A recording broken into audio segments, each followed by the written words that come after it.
사랑하는 성도 여러분, 조금 전에 말씀드렸던 것처럼 다음 주일은 추수감사주일입니다. 나는 여호와로 말미암아 즐거워하며 나의 구원의 하나님으로 말미암아 기뻐한다 고백했던 하박국 예언자의 그 감사의 고백처럼, 비록 우리가 바이러스의 전 지구적인 확산으로 삶이 위협받고 있는 것은 분명하지만 그래도 지켜주시고 동행해 주신 그 하나님을 생각하면서 여호와로 말미암아 즐거워하고 나의 구원의 하나님으로 인하여 감사할 수 있는 우리 영신 성도들이 되기를 바랍니다. 교회가 어렵고 특수한 상황 속에서 맞이하게 된 추수감사 주일입니다마는, 그러나 무화과 나무 열매, 그 포도 열매와 같은 또 다른 감사의 이유들이 아니라고 할지라도 우리 주 예수 그리스도 안에서 나타나신 그 사랑과 그 구원으로 인해서 우리 구원의 하나님은 감사받으실 이유가 충분하심을 우리는 고백하기 원합니다. 이 사랑과 구원의 은혜를 나누기 위해서 교회가 성찬을 준비했습니다. 영적으로 나타난 하나님의 이 사랑과 은혜를 성령 안에서 구별된 빵과 포도주를 통해서 우리들이 감각적으로 만나기 원하기 때문입니다. 우리가 빵과 포도주를 받아 마시고 또 나눌 때에 이 빵과 포도주를 통해서 성령께서는 우리 안에 그리스도 예수를 통해서 임하신 하나님의 그 사랑을 체험하도록 인도해 가실 것입니다.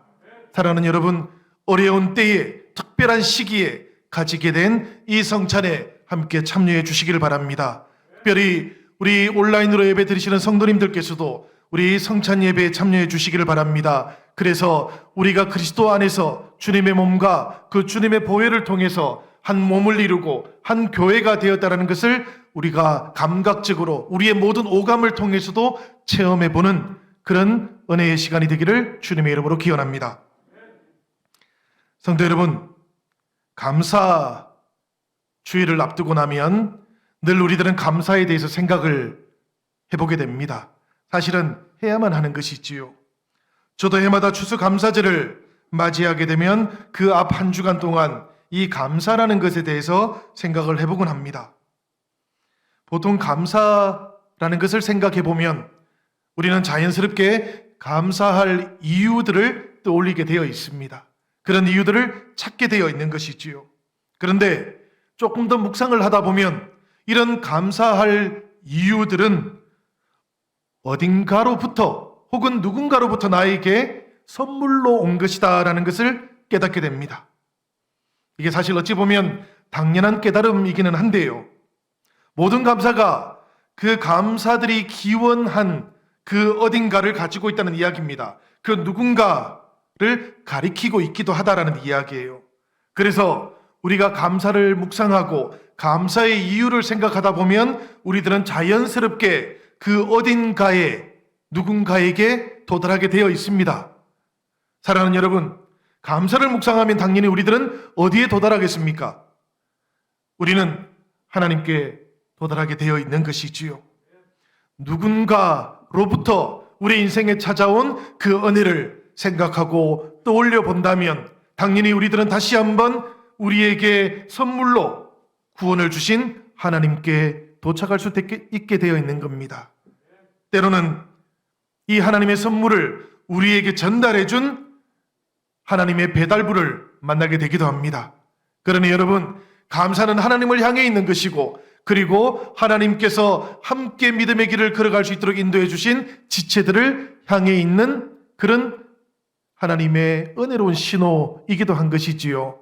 이 한 주간을 지내가는 동안에 우리가 하나님도 만나시고 또 살아가는 지체들도 우리 만나서 감사했다고 그렇게 꼭 인사를 나눌 수 있으면 좋겠습니다. 두 번째로, 저는 감사에 대해서 생각을 하다 보면 늘 이런 경험들을 하게 돼요. 이제는 익숙해져 가지고 그것이 선물인지조차도 알지 못하고 살았던 것들, 그것을 재발견하게 됩니다. 일상 가운데 깊이 숨겨져 있었던 것, 그런데 어느 때인가는 그것이 너무나 감격적이었던 선물과 만나게 돼요. 감사라는 것은 이런 힘을 가지고 있는 겁니다. 일상을 재발견할 수 있도록 하는 능력을 가지고 있다라는 그런 이야기예요. 사랑하는 여러분, 우리가 어느 날 갑자기 예배를 드리지 못하게 되고 함께 모이지 못하게 되었던 때가 있었지요. 그때 우리 마음속에 무엇이 생겨났습니까? 평소에 당연하게 생각했던 예배라는 것이 이렇게 귀하고 소중한 것이었구나라는 깨달음이 있었지 않습니까? 조금씩 예배로 우리가 모이게 되고 또 예배가 일상이 되어가면 그때 그 감격은 사라지게 될지도 모릅니다. 그러나 여러분, 늘 하나님 앞에서 우리의 일상을 깊이 돌아볼 수 있기를 바랍니다. 그리고 그 일상 속에 하나님께서 허락해 주셨던 이 감사할 이유들, 이제는 익숙해져 버렸지만 하나님께서 우리에게 선물로 주셨던 이 감사의 이유들과도 다시 만나실 수 있기를 바랍니다.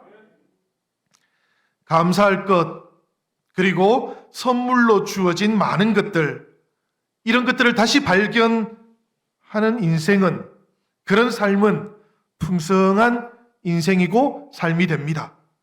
선물이 전해진 그 어딘가, 그 누군가를 발견하면 할수록 우리들은 우리의 삶이 더 안전하다고 그렇게 느끼기도 합니다. 여러분, 선물과 은혜로 가득 차 있는 인생에 불안이 끼어들 가능성은 없는 것이지요. 혹시라도 이 시간에 불안한 삶을 느끼신다면, 혹시라도 지금 인생을 살아가는 동안에 불안감이 계속해서 찾아오고 있다면 성도님들께서는 하나님의 은혜를 기억하시기 바랍니다. 그리고 우리를 위해서 영원한 선물이 되어주셨던 우리 주 예수 그리스도의 그 풍성한 은혜를 다시 재발견하시기를 바랍니다.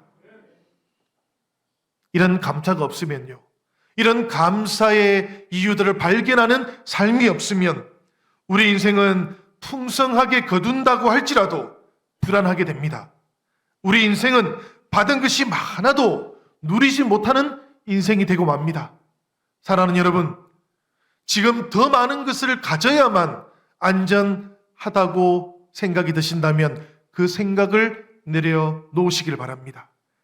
그 생각이 내려놓아진 그 자리에서부터 하나님의 은혜와 풍요로움이 경험될 줄로 믿습니다. 오늘 예수님께서는 바로 우리들에게 그런 말씀을 하고 계셨던 겁니다. 까마귀를 생각해 보아라, 들에 핀 백합화를 생각해 보아라, 그렇게 말씀하셨지요.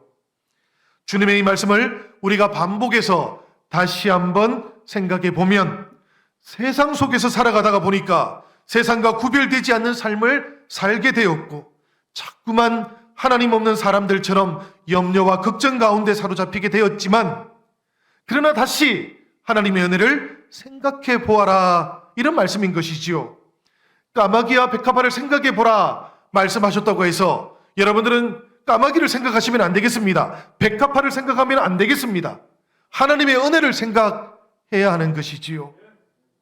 우리가 하나님의 그 은혜를 생각하면 하나님께서 우리의 삶을 생각해 주시지 않겠느냐, 이렇게 말씀하셨던 겁니다. 우리가 하나님의 뜻을 먼저 생각한다면 하나님께서 우리의 삶을 위해서 일해 주시지 않겠느냐고 주님께서 말씀해 주셨던 것입니다. 그러니 너희는 진정으로 까마귀와 백합화보다 하나님께 귀한 존재라고 생각하지 않느냐, 생각을 깊이 한번 해보면 그런 믿음의 확신이 들지 않느냐고 우리 주님께서 그렇게 말씀해 주셨던 것입니다. 옛날에 우리 주님께서 이 땅에 오셨을 때 처음으로 주님과 함께 살았던 사람들, 그들은 주님께서 떠나신 다음에도 교회를 만들었습니다. 초대교회였지요. 그런데 여러분, 이 초대교회 사람들은 바로 이런 하나님의 은혜로 살아가던 사람들이었기 때문에 염려가 없었다 그래요. 염려할 것이 없는 사람들이었기 때문에 그들은 그들이 가지고 있던 소유들을 가지고 와서 나누었다 그럽니다. 나누면서 더욱더 풍성한 삶을 경험했다 그래요. 최소한 초대교회 성도들은 자신들이 소유하고 있는 것을 통해서 안전을 준비하려고 하지는 않았다라는 겁니다. 안전함은 주님으로부터 오는 것이고 하나님으로부터 주어지는 것이라는 그런 믿음의 고백을 가지고 살았다는 거예요. 이것이 초대교회의 삶이었는데요. 이 시대에 우리들은 도심 속에서 일종의 공동체를 만들거나 혹은 도심 바깥에서 수도하는 그런 공동체를 만들지 않는 한에서는 이 초대교회 성도들보다도 훨씬 더 치열하게 마음을 지켜야 됩니다. 왜냐하면 그만큼 더 우리가 세상 속에 접하고 살아가고 있기 때문에 그래요. 훨씬 더 도전을 많이 받고 있기 때문에 그런 겁니다. 그래서 마음을 더 지키기 위해서 우리는 하나님의 은혜를 최소한 초대교회 성도들보다는 더 많이 생각하면서 살아야만 합니다. 우리 시대의 많은 사람들은 여러분 하나님을 생각하고 하나님의 뜻을 따라서 살아가는 일, 말하자면 하나님의 그 은혜 안에서 살아가는 삶이라는 것은 대단히 비합리적인 삶이라고 생각합니다. 예수님의 사랑으로 사랑하면서 이 세상을 살아야 돼요. 세상을 변화시켜야 돼요. 이런 이야기를 하면 세상은 비웃습니다. 그런데 여러분,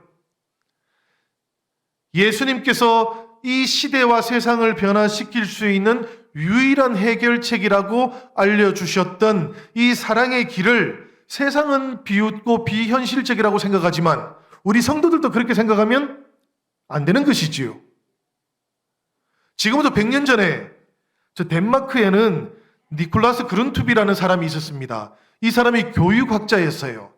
그런데 그 당시에 굉장히 가난하고 낙후되었던 이 덴마크를 어떻게 하면 하나님의 뜻이 세워지는 나라로 만들까 생각하다가 교육의 이념 속에 하나님께서 가르쳐 주셨던 이 사랑의 원리를 적용하기 시작했어요.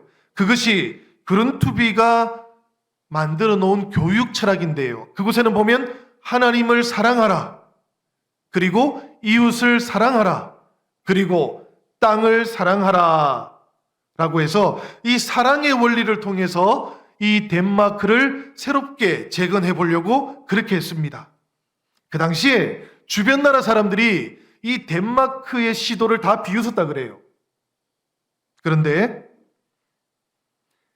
이 주변 유럽 국가들이 하나님이 없는 삶, 이성에 기초하고 있는 삶, 이런 삶을 끝없이 추구해 나가다가 오히려 그 기반을 상실해버린 채 그 기반을 다른 것으로 채우기 시작했다 그럽니다. 그것이 뭔가 하면 바로 끝없는 물질들이었어요.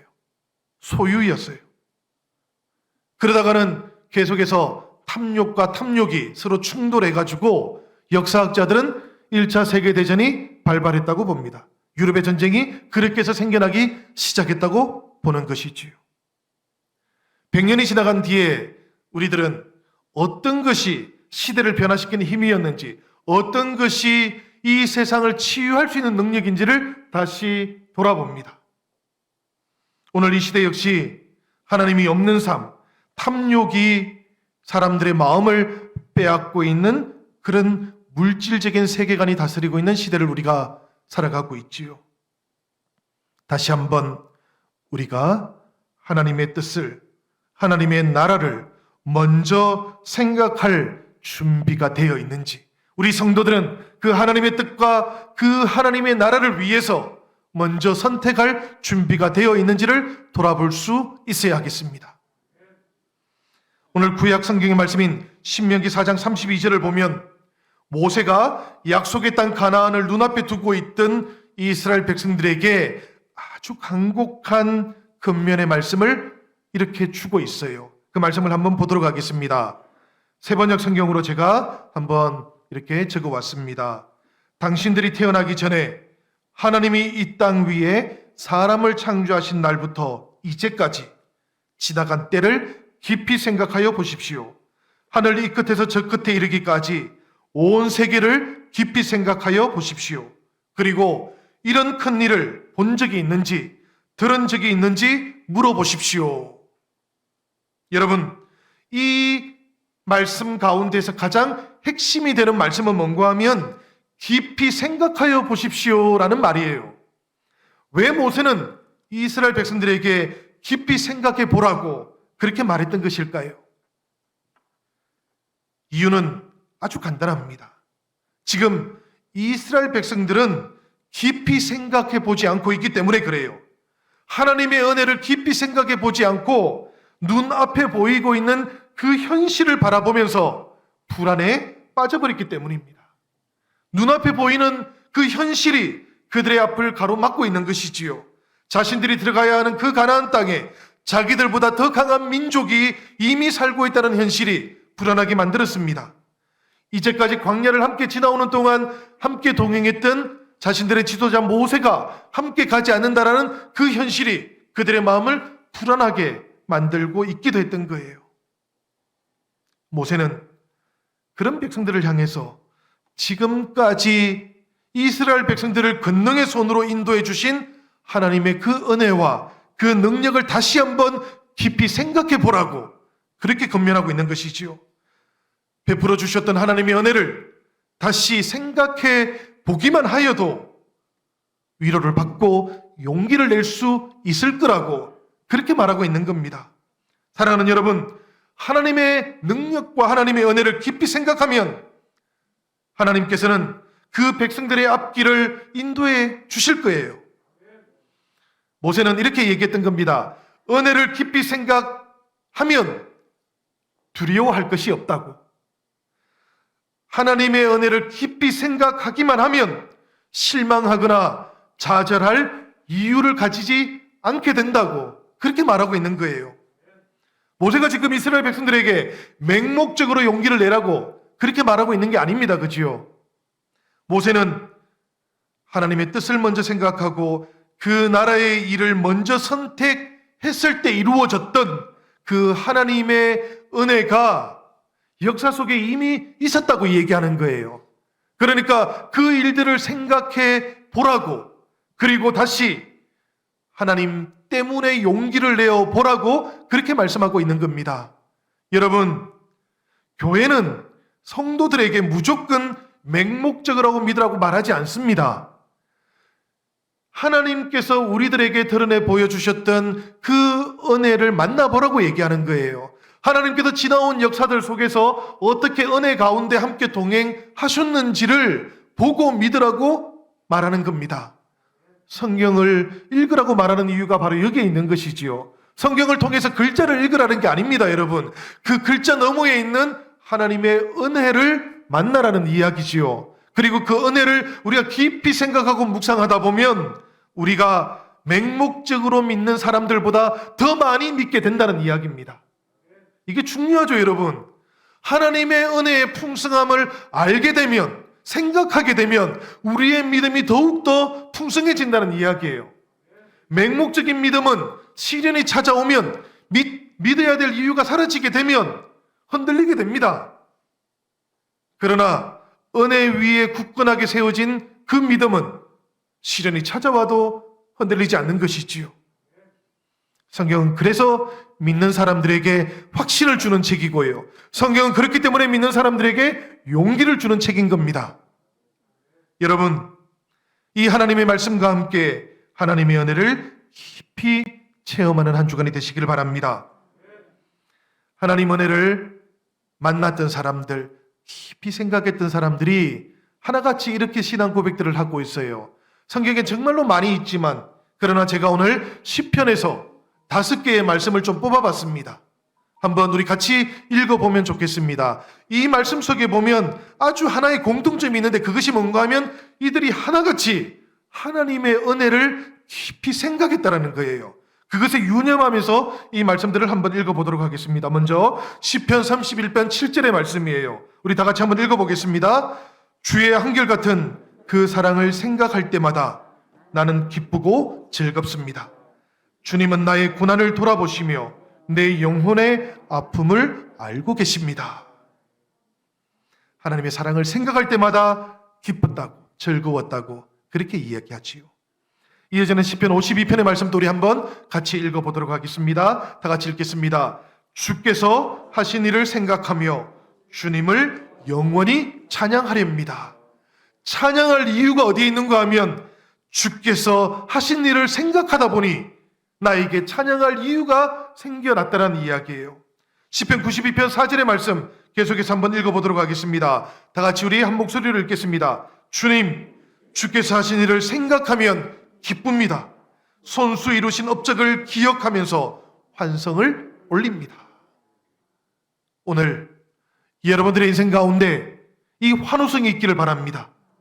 우리가 주님을 생각하고 주님께서 내 인생을 통해서 하신 그 일을 생각하다가 그 은혜가 새롭게 체험되어서 환호성을 올릴 수 있는 그런 성도들이 되시기를 바랍니다. 한밤중에 갑자기 벌떡 일어나서 주님을 찬양하면 이상한 사람이다 이렇게 생각하시면 안 되겠습니다. 우리 시편 119편의 말씀 같이 읽어보도록 하지요. 62절의 말씀입니다. 다 같이 읽겠습니다. 한밤중이라도 주의 의로운 규례가 생각나면 벌떡 일어나서 주께 감사를 드립니다. 사랑하는 아내가 벌떡 일어난다고 해서 놀라지 마시기를 바랍니다. 사랑하는 남편이 벌떡 일어나지 않으면 함께 깨워서라도 그 주님의 감격을 나누어 보시기를 바랍니다. 우리 시편 119편이 굉장히 긴 시편입니다. 그지요? 이 안에는 또 이런 말씀도 있습니다. 164절에 나오는 말씀인데요. 한 번 더 읽도록 하겠습니다. 주의 공의로운 규례를 생각하면서 내가 하루에도 7번씩 주님을 찬양합니다. 사랑하는 여러분, 우리는 하루에 몇 번씩 주님을 찬양하고 있습니까? 하루에 7번씩 주님을 찬양했던 이 사람은 주님의 공의로우신 규례를 생각하니 그 마음속에 기쁨이 있었다는 이야기입니다. 찬양할 이유가 생겨났다는 이야기예요. 우리에게 찬양할 이유가 없고 기뻐할 이유가 없고 감사할 이유가 없다면 다시 한번 주님의 은혜를 깊이 생각하는 이 가을이 되시기를 주님의 이름으로 축원합니다. 가을은 사색의 계절 아닙니까 여러분? 생각을 많이 하셔야 되는데요. 특별히 우리 성도들은 하나님의 은혜를 생각하시면 좋겠습니다. 우리 각자의 삶 가운데 함께 하셨던 그 하나님의 동행하심을 깊이 생각하다 보면 오늘 이 시편에서 고백했던 이 시인들의 고백과 기쁨처럼 우리의 인생 가운데도 이런 은혜와 기쁨이 찾아오게 될 줄로 믿습니다. 불안하게 요동치는 세상 속에서 깊이 생각하지 않으면 하나님도 잘 보이지 않는 이런 세상 가운데에서 혹시라도 염려와 불안을 대신하기 위해서 우리도 세상 사람들처럼 그렇게 살아오지는 않았는지 돌아볼 수 있으면 좋겠어요. 지난 한 해 동안 우리가 이 코로나19라는 그 이유 때문에 하나님과 함께 온전히 걷지 못하지는 않았는지도 돌아볼 수 있으면 좋겠습니다. 학개서 1장 5절에서 7절에는 이런 말씀이 나옵니다. 만군의 주가 이같이 말하노니 너희는 너희 길들을 깊이 생각할지니라. 우리가 걸어온 길을 돌아볼 수 있으면 좋겠습니다. 이 추수감사 주일을 앞두고 하나님 앞에서 우리가 돌아온 길, 우리의 삶의 길, 우리의 예배의 길을 돌아볼 수 있으면 좋겠어요. 그리고 우리의 길을 깊이 생각하면서 길에 전환이 필요하다고 생각되신다면 마땅히 예수님을 깊이 생각할 수 있으면 좋겠습니다. 오늘 히브리서 3장 1절은 우리에게 이렇게 말씀하고 있습니다. 하늘의 부르심을 받은 거룩한 형제자매들아, 우리가 믿는 도리의 사도이시며 대제사장이신 예수를 깊이 생각하라. 우리가 깊이 생각해야 하는 예수님은 어떤 분이십니까, 여러분? 나에게 예수님은 오늘 어떤 분이신지 돌아보시기를 바랍니다. 지금부터 약 1600년 전에 성 어거스틴이라는 분이 계셨어요. 이분은 예수님을 생각하면서 이런 이야기를 한 적이 있습니다. 인간은 하나님의 그리움이다. 하나님의 그리움이 하나님을 인간되게 하였다고 그렇게 이야기를 했습니다. 하나님께서는 바로 이 그리움 때문에 사랑의 대혁명을 시작하셨고 구원 역사를 시작하셨다는 이야기입니다. 주님은 어거스틴에게는 하나님의 그리움이 현실로 나타난 겁니다. 이 어거스틴보다 1000년 뒤에 중세 철학자였습니다. 둔스 스코투스라는 사람이 있었어요. 이 사람이 어거스틴을 묵상하다가 똑같은 이야기를 이렇게 표현했습니다. 하나님께서는 함께 사랑할 존재에 대한 그리움을 가지셨습니다. 이 그리움을 가지셨기에 그분은 세상과 인간을 창조하셨습니다. 사랑하는 여러분, 우리 하나님께서는 우리를 그리워하셨던 겁니다. 이 하나님의 그리움을, 이 하나님의 사랑을 온전하게 흠없이 확인시켜 주셨던 분이 바로 우리 주 예수 그리스도셨습니다. 그분의 십자가의 사랑은 바로 우리를 향한 하나님의 그리움이 나타났던 것이지요. 이것을 생각해 보시기를 바라요. 이 예수를 생각해 보시기를 바라요. 생각하다 보면 내가 바로 하나님의 그리움의 대상이었다는 것을 깨닫게 되실 겁니다. 하나님께서 그토록 찾기 원하시고 만나기 원하셨던 바로 그 그리움의 대상이 바로 오늘 나였다는 것을 우리가 깨닫게 될 겁니다. 예수님을 깊이 생각하시면 이 예수 그리스도를 통해서 주어진 하나님의 사랑을 경험하게 됩니다. 이 사랑을 경험한 사람들은 하나님처럼 하나님을 그리워하게 되어 있어요. 사랑하는 여러분, 여러분들의 마음속에 하나님에 대한 그리움이 있으십니까? 여러분들의 마음속에 예수 그리스도에 대한 그리움이 자리하고 있습니까? 시편 42편은 이 그리움을 이렇게 표현했어요. 하나님이여, 사슴이 시냇물을 찾기에 갈급함같이 내 영혼이 주를 찾기에 갈급하나이다. 내 영혼이 하나님 곧 살아계시는 하나님을 갈망하나니. 우리가 아는 것처럼 사슴은 물이 필요한 짐승입니다. 특별히 몸이 더 뜨거운 짐승이기 때문에 그런 거예요. 이 시인은 하나님을 향한 그리움을 그 물을 찾는 사슴에 비유했던 겁니다. 우리 영혼에도 하나님을 향한 그 뜨거운 그리움이 있기 때문에 그래요. 예수 그리스도 그분을 만나고 나면 누구든지 안에 하나님을 향한 그리움이 회복되기 때문에 그런 겁니다. 우리가 함께 모여서 예배드리지 못하게 되었을 때에 갑자기 당황하게 되고요. 우리들 안에 예배에 대한 그리움과 사모함이 생겨났던 이유가 바로 여기에 있는 것이지요. 우리에게는 하나님을 향한 그리움이 있기 때문에 그런 겁니다.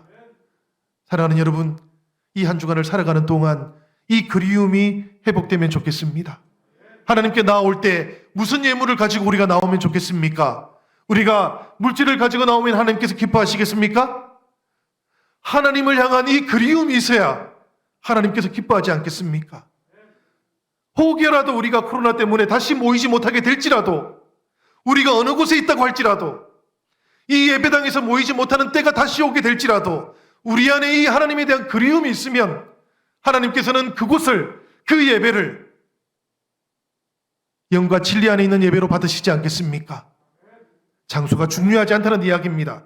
그러나 여러분, 우리 안에 영과 진리로 드리는 이 예배는 너무나 중요한 것이지요. 하나님을 향한 그리움이 회복되어지는 이 예배는 너무나 중요한 것입니다. 구약 성경 창세기에 나오는 롯의 아내는 미래를 가지고 있던 여인이었습니다. 소돔과 고모라가 미래를 가지지 못했을 그때에도 미래를 가지게 되었어요. 하나님의 은혜였지 않습니까? 하나님께서는 이 롯의 아내에게 그렇게 얘기했던 거예요. 앞만 보고 걸어라. 뒤를 돌아보지 말아라. 세상을 바라보지 말고 하나님을 향한 그리움만 가지고 앞으로 나아가라. 그렇게 말씀하셨는데 이 롯의 아내가 세상을 그리워했지 않습니까? 그래서 하나님께로 나아가지 못했다 그럽니다. 누구든지 그리스도의 사람이 되었다고 고백하는 사람은 그 마음 중심에 하나님을 향한 그리움이 있어야 됩니다. 이 그리움을 간직하고 그것을 하나님 앞에 내어 놓을 수 있어야 됩니다. 그것이 하나님을 향한 가장 진실한 예물이 될 줄로 믿습니다. 추수감사주의를 보내는 맞이하게 되는 이 한 주간, 사랑하는 여러분, 우리들 안에 이 하나님을 향한 그리움이 회복되기를 바랍니다. 그리고 우리가 하나님께 진실로 나아가서 하나님과 함께 소망을 가진 사람, 하나님과 함께 은혜의 역사를 기억하고 하나님 미래도 우리가 소망하는 사람이 되겠나이다, 이렇게 결단하는 우리 영신교회 모든 성도들이 되기를 주님의 이름으로 축원합니다.